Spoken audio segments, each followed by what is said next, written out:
আসসালামু আলাইকুম। কালকে দেখলাম জনাব তারেক সাহেবের একটা বক্তব্য,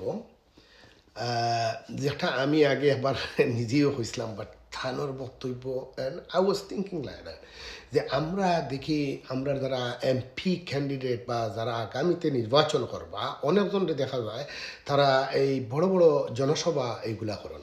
সো জনসভাতে যদি করেন বা দলীয় মিটিং ওই এলাকার সেই এলাকাত গিয়া ইনো দলীয় মানুষ তারা দেয়। তে আপনি কতটুকু এই নর্মাল যারা রাজনীতি করে না, রাজনীতি বুঝে না, তারার কাছে তো যাইতে হইব, তারার আগে তো বুঝাইতে হইব।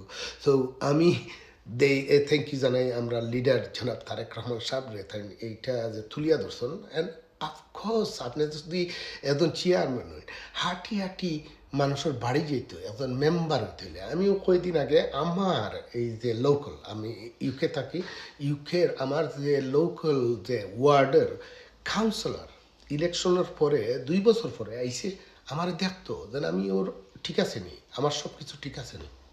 So which is really good. তারা নির্বাচনও হয়, নির্বাচনের পরেও আপনার দেখে যেন আপনি ঠিক আছেন নি, আপনার কোনো ধরনের প্রবলেম আছে নি।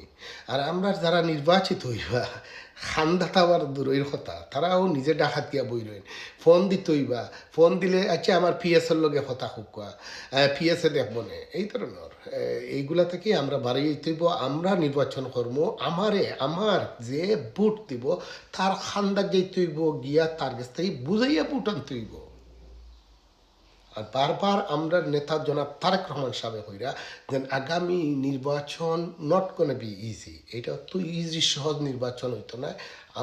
আমরা সকলে মিলিয়া যে যেখান থেকে পারি আমরা ক্যাম্পেইন করি আগামী নির্বাচনও, যাতে মানুষের ধানের শীর্ষে ভোট দেয়।